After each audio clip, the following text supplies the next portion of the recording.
Hi, Gigi. Come share an apple with me. I picked it fresh from Granny Smith's sinister tree. Don't mind my stories, you'll soon see. They're as dark and disturbing as they can be. Murmurs of secrets, bloody sodden crimes, Granny's bone-clicking tales will twist your mind. You'll be hanging on my words from the edge of your seats. Now how'd you like to go dig up some bodies with me? So go grab a shovel and gather around, 'cause 8 feet under is where they'll be found.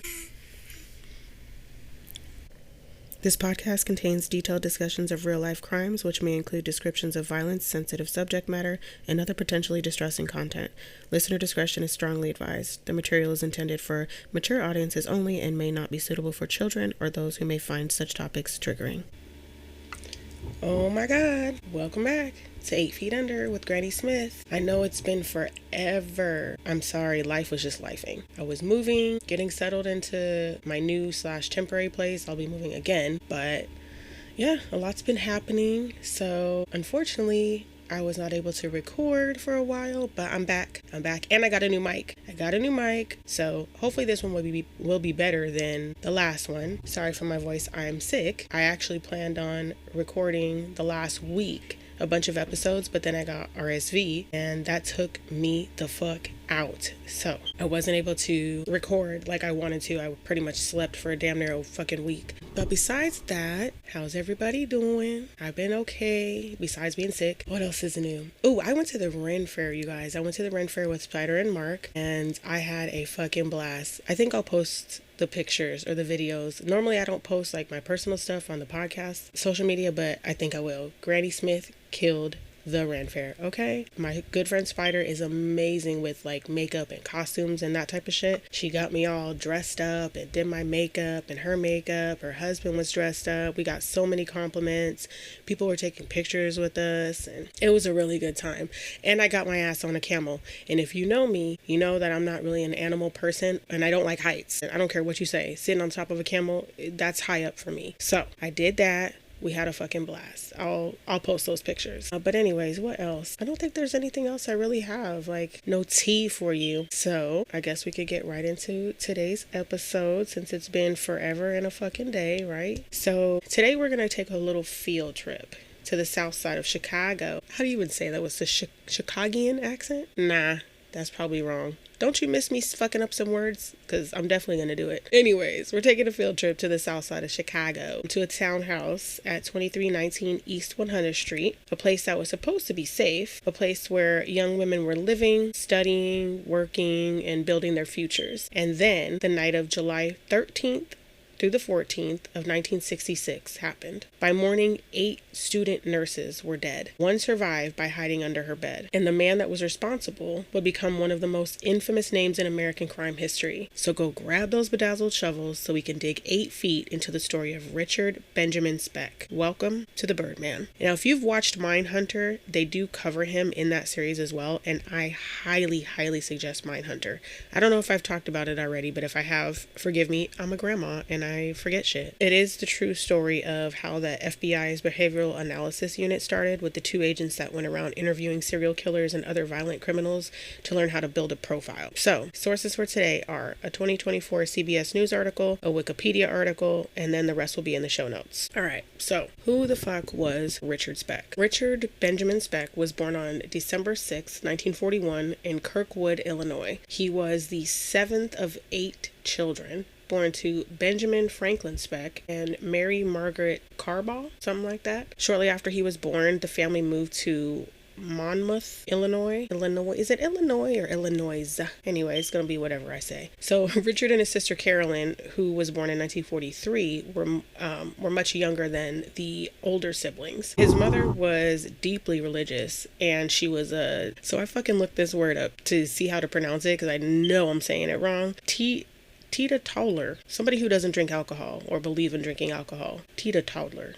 Whatever. Anyway, his father worked as a packer at Western Stoneware in Monmouth. I also feel like I'm fucking that up too. He previously had been a farmer and a logger. Richard's first major loss was in 1947 when Richard was 6 years old. His father died of a heart attack at the age of 53. Speck was reportedly extremely close to him, and that loss mattered a lot to him. A few years later, there was another shift. On May 10th, 1950, Richard's mother married Carl August Rudolph Lindbergh in Palo Pinto, Texas. Jesus. Anyway, she met Lindbergh on a train ride to Chicago, but Lindbergh came with baggage. He had a 25-year criminal history, including offenses ranging from forgery to multiple DUIs, and he was also a heavy drinker, which was the opposite of Speck's father. For a short time, Richard and Carolyn stayed back in Monmouth with their married sister, Sarah Thornton, so Speck could finish second grade. Then they joined their mother and stepfather in rural Santo, Texas, about 40 miles west of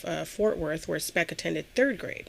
And then the losses just kept coming. In 1953, Speck's older brother Robert died in a car accident at the age of 23. So before Richard Speck was even a teenager, his life was already marked with instability, death, and all these unexpected changes and violence. So after a year in Santo, the family moved again in 51, settling into East Dallas. Over the next 12 years, they bounced around constantly. 10 different addresses, usually in neighborhoods struggling with poverty. Speck hated his stepfather. Lindbergh was often drunk, he was abusive, and frequently absent. So school wasn't exactly an escape for Speck either. He struggled academically, he needed glasses for reading but refused to wear them.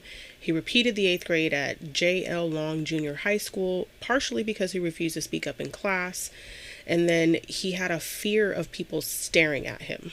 So in the fall of 1957, he began 9th grade at Crozer Technical High School and failed every fucking class. After his 16th birthday, he dropped out in January of 1958. And by then, alcohol was already a problem.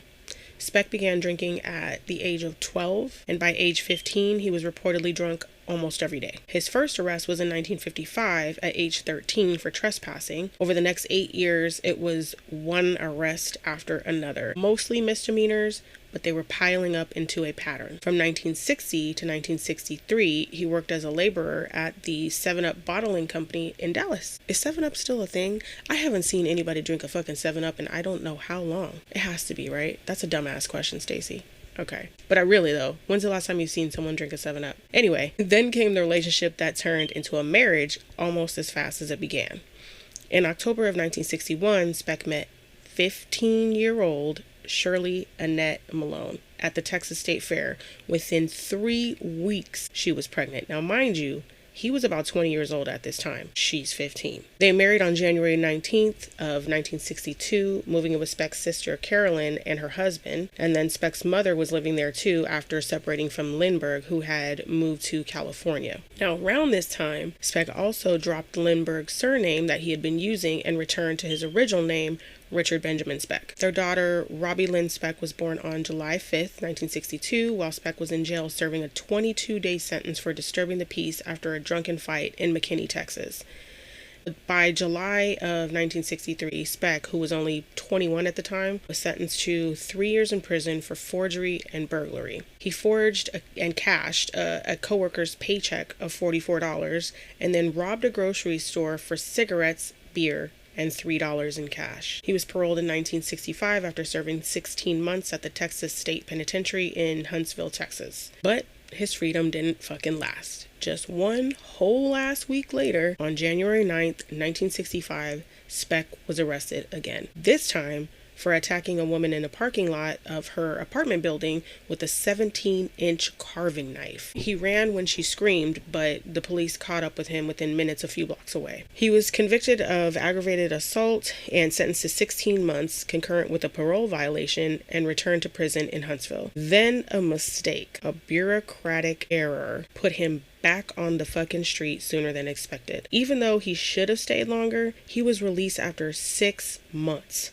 On July 2nd, 1965. He worked briefly as a driver for the Patterson Meat Company, had 6 accidents in a company truck, but was ultimately fired for not showing up. So in December of 1965, on his mother's recommendation, he moved in with a 29-year-old divorced woman, an ex-professional wrestler, and a bartender at his favorite bar, Guinea's Lounge, supposedly to babysit her 3 children. Then, in January 1966, Shirley Malone filed for divorce.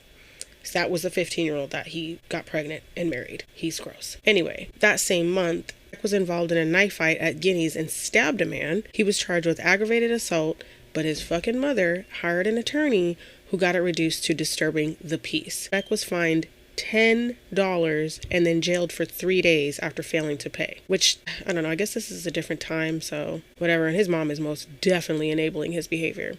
Anyways, that was the last time Dallas police had him in custody, and then he escalated again. On March 5th, 1966, Speck bought a 12-year-old car. The following evening, he robbed a grocery store, stealing 70 cartons of cigarettes, and then sold them from the trunk of that car right there in the parking lot. The audacity on this guy. So anyway, police traced the abandoned car and issued a burglary warrant on March 8th. If he'd been arrested on that warrant, it would have been his 42nd arrest in Dallas, which certainly would have sent his ass back to prison. So then on March 9th, 1966, his sister Carolyn drove him to a Dallas bus stop, and Speck took a bus back to Chicago, Illinois. So Speck stayed with his sister Martha Thornton and her family in Chicago briefly, and then he headed back to his childhood hometown, Monmouth, whatever, Illinois. There, he stayed with old family friends at first. His brother Howard, who was a carpenter, helped him find work sanding plasterboard. Speck was furious when he learned that his ex-wife had remarried 2 days after being granted a divorce on March 16th, 1966. On March 25th, he moved into the Christie Hotel in downtown Monmouth and spent much of his time in the bars. Now, near the end of March, during a bar hopping trip to Gulfport, Illinois, Gulfport. What did I just say? Gulfport? Nope. Gulfport, Illinois. Welcome back.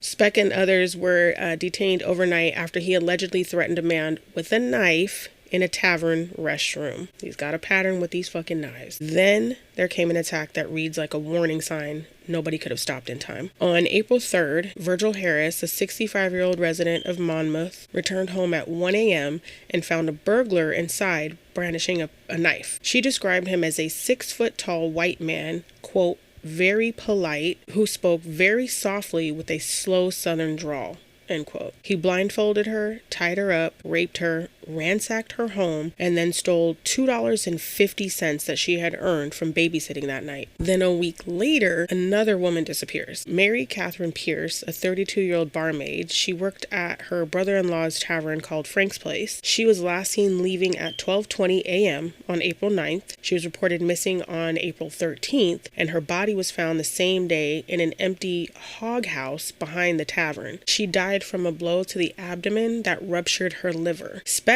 had been a regular at Frank's Place where she worked, and the hog house where her body was found was one of the several that he had helped build in the prior month. Now, police did briefly question Speck on April 15th when he came to collect his final paycheck, and they asked him to remain in town for a few more questions. On April 19th, police returned to continue questioning him, but surprise, motherfucking surprise, he was gone. He left the Christie Hotel hours earlier carrying a suitcase, telling the staff that he was just headed to the laundromat. Clearly, he didn't go to the fucking laundromat. He left town. In his room, the police found a radio and costume jewelry that Virgil Harris had reported stolen, along with property linked to 2 other local burglaries. On April 19th, 1966, Speck returned to Chicago, staying at his sister Martha's apartment at 3966 North Avondale Ave in the old Irving Park neighborhood. Now, Martha had once been a registered nurse in the pediatric ward before she got married. Her husband, Gene Thornton, worked nights as a railroad switchman. Speck fed them a bullshit story. He said that he had to flee Monmouth because he refused to sell narcotics for a quote-unquote crime syndicate. Gene didn't buy it, though, but he still tried to help anyway. Now, on April 25th, Gene took Speck to a U.S. Coast Guard office to apply for a letter authorizing him to work as an apprentice seaman. The process included fingerprinting, photographs, and a medical exam. So on April 30th, Speck joined the crew of Inland Steel's Lake Freighters on the Clarence B. Randall, a 33-member crew. But on May 3rd, he developed appendicitis, and he was evacuated by the U.S. Coast Guard helicopter to St. Joseph's Hospital in Hancock, Michigan, where he underwent an emergency appendectomy. Look at me with the medical terms. Anyway, after he was discharged, he returned to Chicago to recover, then rejoined the Randall on May 20th, serving until June 14th. On June 15th, after getting drunk and arguing with an officer, he was put ashore. For the next few weeks, he stayed at the St. Elmo Flophouse at East 99th Street and South Ewing Avenue on Chicago's east side. Then he makes his way to Michigan to visit Judy LaKenemy, a 28-year-old nurse's aide going through divorce, whom he'd met at the hospital. On June 27th, Judy gave him $80 to help until he found work, and then Speck returned to Chicago for about 2 more weeks. So on June 30th, Gene, the brother-in-law, drove him to the National Maritime Union Hiring Hall at 2335 East 100th Street in Jeffrey Manor area of South Deering, Chicago, to file for a seaman's card. And right there, just 1 block away, were attached brick townhouses. They were occupied by student nurses and Filipino exchange students. 8 of the nurses lived in the easternmost townhouse at 2319 East 100th Street, about 150 feet from the hiring hall. Close enough to see, close enough to walk. On Friday, July 8th, 1966, Speck returned to the NMU hiring hall to pick up his card and to try for a berth. He lost the berth, though, to another seaman with more seniority for flying the SS Flying Spray. I had no idea what the fuck a berth is, but trying for a berth just means to search for a job on the vessel. So, yes, I looked it up. Judge me not. Or judge me, I don't care. By Monday, July 11th, Speck had overstayed his welcome at Martha's. Gene drove him down to the hiring hall, and Speck stayed at Pauline's rooming house at 3028 East 96th Street, about a mile away. On Tuesday, July 12th, he returned again. In mid-afternoon, he got an assignment on the Sinclair oil tanker, the SS Sinclair Great Lakes in East Chicago, about a 30-minute drive. When he got there, his spot was already taken. So he was driven back to the hiring hall, but it was closed by the time he got there. He didn't have enough money for a room, so he dropped his bags at the Manor Shell Station at 9954 South Torrance Avenue, and then he slept in an unfinished house near East 103rd Street. Now on Wednesday, July 13th, Speck checked in at the NMU hall again. He was angry about being sent on a job that didn't exist, or a job that somebody else took. At 9 a.m., Martha and Gene drove down to see him. They talked in the car for about 30 minutes, and they were parked on East 100th Street near Luella Elementary School, which was right across from the nurses' townhouses. 10:30 a.m., Speck left, tired of waiting, and he walked about 1.5 miles to the Shipyard Inn, checking in with that $25 that Martha had given him. He spent the day drinking. Then he attacked a 53-year-old woman by the name of Ella Mae Hooper at knife point. He took her back to his room at the Shipyard Inn, raped her, and then stole her $16 mail order 22 caliber ROM pistol. I don't know if I'm pronouncing that right either. Whatever. Stole her gun. After that, he changed his clothes, got dressed in all black. He was armed with a switchblade and Hooper's gun. He went to eat dinner at Kay's Pilot House. Then he returned to drink at the Shipyard Inn's Tavern until about 10:20 p.m. Then he walked about 1.5 miles back west. At approximately 11 p.m. on July 13th, 1966, Richard Speck broke into the townhouse at 2319 East 100th Street in Chicago's Jeffrey Manor neighborhood. This was the dormitory for student nurses. Inside were 9 women, though Speck may have believed there were only 8. The women's names were, and I sincerely apologize if I mispronounce any of these names, Gloria Jean Davy, 22, Susan Bridget Ferris, 21, Merlita Ornato Gargulo, 23, Marianne Jordan, 20, Patricia Ann Matusik, 20, Valentina P. Payson, 24, Nina Jo Schmale, 24, Pamela Lee Wickening, 20, Corazon Amuro, 23. He held the women in a room for hours. He led them out one by one. Each time, another life was ended. The time gap between the murders was roughly 20 to 30 minutes. Speck used a combination of stabbing, strangulation, and throat slashing, sometimes more than one method per victim, and he raped one victim before killing her. Corazon Amuro was the only survivor. She slipped away and hid beneath a bed while Speck was out of the room, and she stayed hidden until nearly 6 a.m. So 2 of the murdered women, Merlita and Valentina, as well as the survivor, Corazon, were the Filipino exchange students. Speck did leave behind something he didn't plan on leaving, though: fingerprints. And those fingerprints would become one of the key pieces that tied him to the crime scene. In the hours after the murders, Chicago was paralyzed with fear. So 2 days later, on July 15th, Speck was drinking with a drifter named Claude Lunsford and another man on this fire escape at the Star Hotel at 617 West Madison. On July 16th, Lunsford recognized the sketch of the killer in the evening paper, and at 9:30 p.m. he called the police after finding Speck in his room at the Star Hotel. According to records, the call was made, but the police never responded. Around midnight, Speck attempted suicide. A Star Hotel desk clerk called in an emergency just after, and Speck was transported to the Cook County Hospital at 12:30 a.m. on July 17th. At the hospital, Speck was recognized by Leroy Smith, who was a 25-year-old surgical resident who had read about a tattoo on a killer, the one that read, "Born to Raise Hell." Police were called, and Speck was arrested. Because of concerns in the wake of the Miranda decision, Speck was not questioned for 3 weeks after his arrest. But the evidence was already heavy: the eyewitness survivor and the fingerprints. So Circuit Court Judge Herbert C. Patchen, something like that, appointed a panel to assess Speck's competence to stand trial and his sanity at the time of the crime. The panel included 3 physicians suggested by the defense and 3 selected by the prosecution, 5 psychiatrists, and 1 general surgeon. Their report concluded that Speck was competent to stand trial and not insane at the time of the murders. Now, while awaiting trial, Speck met twice weekly with Cook County Jail psychiatrist Marvin Zipperin, starting from July 29th, 1966, and continuing until February 13th, 1967, the day before Speck was transferred to Peoria for trial. Marvin's summary describes Speck as experiencing depression, anxiety, guilt, shame, and also an intense attachment to his family. Marvin described an obsessive-compulsive personality, what he called, quote-unquote, Madonna prostitute attitude towards women. Women were, quote-unquote, saintly until Speck felt betrayed, and then hostility formed. Marvin also diagnosed Speck with organ brain syndrome from earlier injuries and suggested that Speck was competent but insane at the time of the crime due to alcohol and drugs interacting with that condition. Marvin did not testify, and one major reason was that both sides were disturbed to learn that he was writing a fucking book about Speck for financial gain. So Speck's jury trial began on April 3rd, 1967 in Peoria, Illinois, with a gag order on the press. The central witness was the one person Speck did not kill,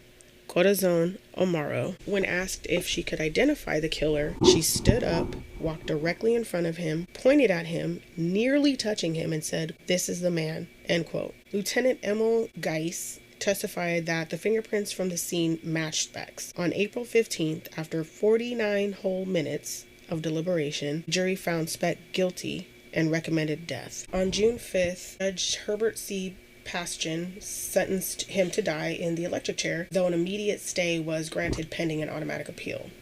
The Illinois Supreme Court upheld the conviction and the death sentence on November 22nd, 1968.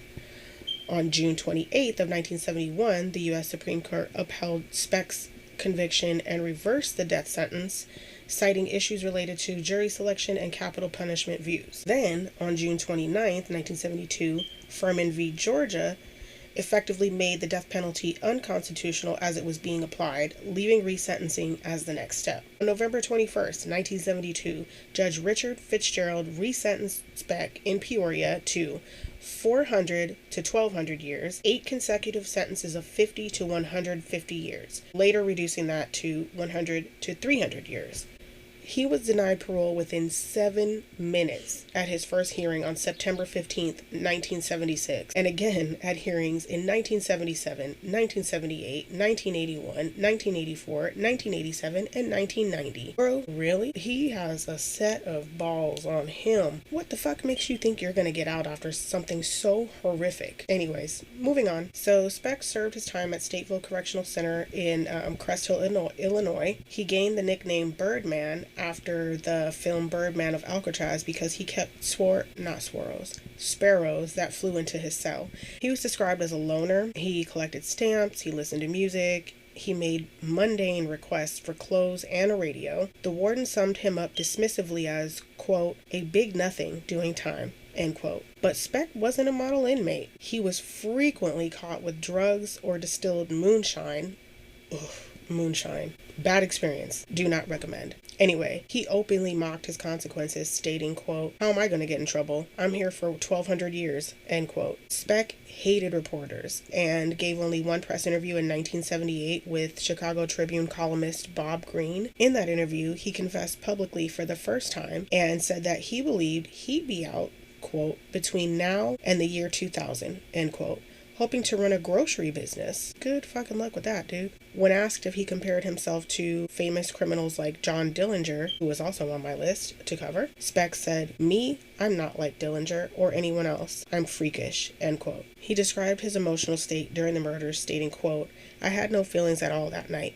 I felt like nothing. I'm sorry as hell for those girls and for their families and for me. If I had to do it over again, it would be a simple house burglary," end quote. And then he added, quote, "Just tell them to keep up their hatred for me. I know it keeps up their morale, and I don't know what I'd do without it," end quote. So a videotape, this is just wild to me. A videotape recorded inside Stateville in 1988 surfaced years later. In May of 1996, Chicago News anchor Bill Curtis received it from an anonymous attorney. It showed sex, drugs, and money being passed around, and Speck was at the center of it all, boasting, stating, quote, "If they only knew how much fun I was having, they'd turn me loose," end quote. The tape also included Speck admitting to the murders and describing the strangulation in brutal instructional terms. He states, quote, "It ain't like you see on TV. You have to go at it for about 3.5+ minutes. It takes a lot of strength," end quote. He's a dick. Then there's what's called the XYY syndrome myth. So the quote-unquote XYY syndrome theory, or the super male theory, is considered a historical biological theory of criminality within the field of criminology and genetics. All right, buckle up, gravediggers, for your boring ass science lesson. There will be a pop quiz at the end. In December of 1965 and March of 1966, the journal Nature and the Lancet published research led by British cytogeneticist Patricia Jacob, detailing a chromosome survey conducted at Scotland's only secure hospital for individuals with developmental disabilities. The study identified 9 patients whose heights ranged from 5'7" to 6'2" as having an extra Y chromosome, a condition known as XYY syndrome. Jacobs proposed that males with XYY karyotype might display higher levels of aggression and violent behavior compared to the typical XY males, a hypothesis that was later disproven through subsequent research. In August of 1966, Swiss endocrinologist and geneticist Eric Engel, then working at Vanderbilt University, contacted Speck's attorney, Gerald W. Getty, who was reportedly considering an insanity defense. Drawing on Jacob's unverified theory and noting Speck's height of 6'1", Engel suggested that Speck might possess the XYY syndrome pattern. However, chromosome testing conducted by Engel the following month demonstrated that Speck had the normal XY karyotype. I think I'm saying that right. Approximately 1 month later, a court-appointed panel of 6 physicians dismissed Getty's insanity claim and determined that Speck was mentally fit to stand trial. In 1968, biochemist Mary Telfer and her colleagues released findings from a genetic study similar in structure to Jacob's earlier work, examining individuals housed in a psychiatric hospital and correctional institution in Pennsylvania. Among the 5 XYY individuals identified, 4 of them exhibited moderate to severe facial acne, leading the researchers to propose acne as a potential physical marker of the XYY syndrome. Later studies did not confirm that association. After Getty reached out to Telfer to discuss her research and its possible relevance to Speck's case, she wrote a speculative article for the British journal Think, in which she incorrectly stated that Speck did have the XYY karyotype. Combined with his pronounced acne scarring, this error led her to characterize Speck as the, quote, archetypal XYY male. I don't know if I said that right either. Archetypal. Sure. Science stuff. Anyway, in April of 1968, the New York Times published a 3-part series on the XYY syndrome that treated Jacob's unproven link between the condition and violent behavior as an established fact. The series noted that the defense attorneys had cited the XYY syndrome as a mitigating factor in murder cases in Paris and Melbourne. Relying on statements from Telfer and Getty, The newspaper portrayed Speck as a, quote, classic example, end quote, of an XYY criminal and predicted that the condition would form a foundation of his insanity defense. Similar coverage soon appeared in Time and Newsweek, followed 6 months later by a feature in the New York Times magazine. In May of 1968, Engel conducted a second chromosome analysis of Speck, again confirming a normal 46 XY genome. Despite this, after Speck's conviction and death sentence were upheld by the Illinois Supreme Court later that year and his appeals were moved to the federal court system, popular media reports continued to claim or imply that Speck's supposed XYY genotype would be raised as a mitigating factor. In December of 1968, geneticist Michael Court Brown published a review in the Journal of Medical Genetics finding no excess of XYY males in chromosome surveys of Scottish prisons or hospitals for individuals with developmental or mental disabilities. He argued that conclusions drawn from the studies limited to institutionalized populations were likely skewed due to the selection bias. In May of 1969, at the annual meeting of the American Psychiatric Association, Telfler and her colleagues reported that they had found no meaningful behavioral differences on average between men with the XYY chromosomes and those with the typical genomes. Earlier unsupported claims had unjustly stigmatized men with the XYY karyotype. Good googly moogly. That was a lot of science gibberish in my brain, but had to give you all the information I found, because that's what I do, right? So shortly before December 5th, 1991, Speck was transported from Stateville to Silver Cross Hospital in Joliet, Illinois, after complaining of severe chest pain. He died in the early morning hours of December 5th, 1991, which was believed to be a heart attack only one day before his 50th birthday. The coroner reported contributing conditions including an enlarged heart, emphysema, and clogged arteries. His sister feared that his grave would be desecrated, so Speck was cremated and his ashes were scattered in an undisclosed location in the Joliet area. Enough about him. 8 young women entered a townhouse on 2319 East 100th Street believing they were safe. Only one lived to describe what happened, and when she pointed her finger in that courtroom and said, quote, "This is the man," end quote, she didn't just identify a defendant. She gave names back their dignity. She gave grief a direction, and she ensured those nurses were never reduced to a footnote. Their names deserve to be said again, not as victims, but as people. Gloria Jean Davy, Susan Bridget Ferris, Merlita Ornato Gargulo, Marianne Jordan, Patricia Ann Matusik, Valentina P. Payson, Nina Jo Schmale, Pamela Lee Wickening, and the survivor Corazon Amaro. And that, Granny's Gravediggers, is the story of Richard Speck, aka the Birdman. I am so sorry for butchering any of those names. You know it's not intentional, especially with victims. But y'all know what time it is. Shovels up. Time to debrief and discuss. What do we think about the XYY syndrome? Tell me what you think about it. I would love to hear your theories on it. I think that aside from that, he had a tough childhood, and I am a full believer that when you go through something in childhood or even as an adult, it shapes you, it impacts you. But let me explain, I do not think it justifies terrible behavior. Going through a traumatic experience or being abused or whatever it may be, it explains some of our behavior. It does not justify it.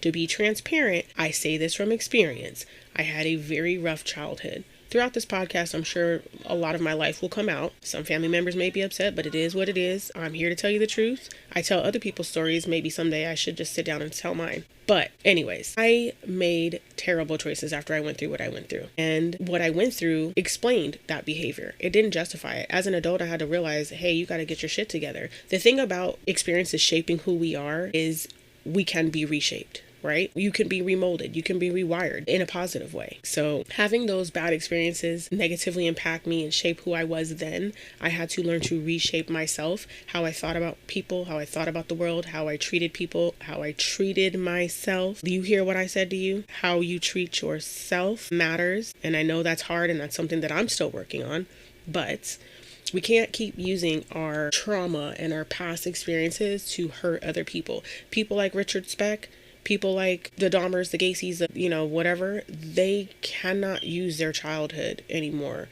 as a reason to go out, rape, murder, kill. I said before also, I sympathize and I empathize with the child version of assholes like him, not the adult version. So anyways, my rambling is over. As always, thank you for the support. Keep the suggestions coming. You can DM me on IG, Facebook, TikTok, X. To be honest with you, I don't really check X, but I will if people start reaching out to me on there. The handles for all of them are at the number 8 FTUNDERGS85.